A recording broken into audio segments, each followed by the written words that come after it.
माझ्या मतदारसंघामध्ये जो आंबरड धरण आहे त्या धरणाला सुरुवात झाली 1996 साली। तेव्हा त्या धरणाची किंमत होती 4,05,00,000। आज आपण 2025 मध्ये आहोत।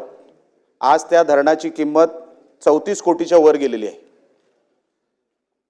कोकणामध्ये धरणांची कामं आणि त्याचं स्टेटस अध्यक्ष महोदय किंवा मंत्री महोदय मला काही वेगळं सांगायला नको। ह्यामध्ये जी काय माहिती दिलेली आहे ती माहिती खोटी आहे असं माझं म्हणणं आहे। आज तिकडे जे काही काम 80% पूर्ण झालंय असं काय सांगितलं गेलं आणि उत्तरामध्ये आपण उत्तर जे मला दिलं त्या उत्तरामध्ये अध्यक्ष महोदय असं सांगण्यात आलंय की 80% काम पूर्ण झालेलं आहे। आज आपण 30व्या वर्षात आहोत साहेब। 30व्या वर्षामध्ये धरणाचं काम फक्त 80% पूर्ण झालेलं आहे अध्यक्ष महोदय। त्याची कॉस्ट 4 कोटीपासून आता 34 कोटीवर गेलेलं आहे।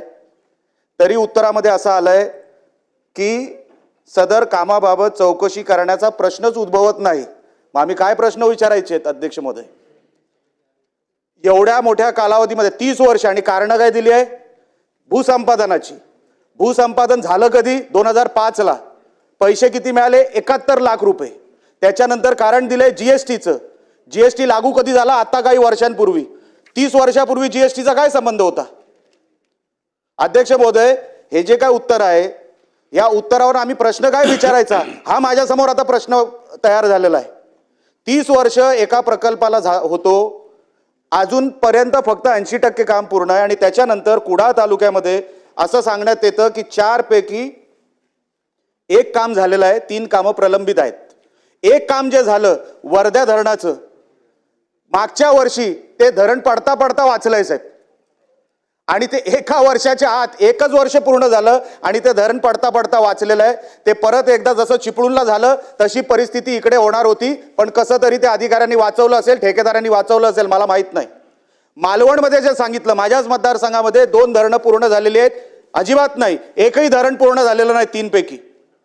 आपण जर अशी उत्तरं देणार असाल अध्यक्ष महोदय तर आम्ही प्रश्न कसे विचारायचे?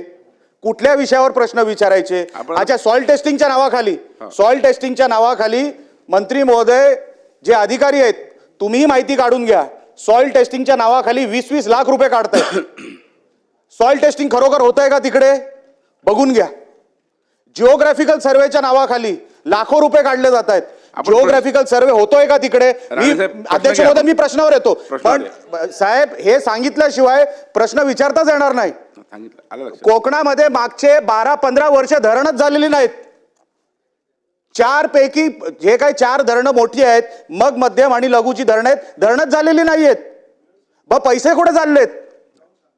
सॉइल टेस्टिंगच्या नावाखाली पैसे काढले जात आहेत, जिओग्राफिकल सर्वेच्या नावाखाली पैसे काढले जात आहेत, पैसे कुठे चाललेत? धरणांची कामं तर होत नाहीये। हा जो काही कॉन्ट्रॅक्टर आहे यांनी 4 दिवसापूर्वी आता तिकडे दगडी टाकायला सुरुवात केली परत, जेव्हा त्याला कळलं की या विषयावर माझी लक्षवेधी आहे आणि अधिकाऱ्यांना सांगितलं मी या वर्षाच्या आत मी काम पूर्ण करतो। ह्याच्यात कारणं काय दिली आहेत की लोकांचा विरोध। साहेब 2005 मध्ये लोकांचा विरोध पण नव्हता, भूसंपादन झालेलं आहे। अजूनपर्यंत भूसंपादनाचं कारण मला सांगण्यात येत आहे। माझा प्रश्न मंत्री महोदय, अध्यक्ष महोदय, माझा असा आहे की जर तुम्ही सांगितलंय की ह्याच्यामध्ये प्रश्नच उद्भवत नाही तर मी प्रश्न काय विचारायचा? मी फक्त तुम्हाला शुभेच्छा देऊ शकतो आणि आमच्या कोकणावर असा अन्याय का करताय एवढाच फक्त प्रश्न विचारू शकतो। एकही धरण झालेलं नाही साहेब, एकही धरण पूर्ण नाही। आम्ही 28 वर्ष थांबलोय, 28 ते 30 वर्ष एकही धरण पूर्ण नाही। बाजूला निकम साहेब आहेत, तेही त्यांनाही बोलायला संधी द्या, तेही सांगतील एकही धरण आमच्या कोकणामध्ये पूर्ण का होत नाही एवढं मंत्री महोदयाने आम्हाला उत्तर द्यावं। मंत्री महोदय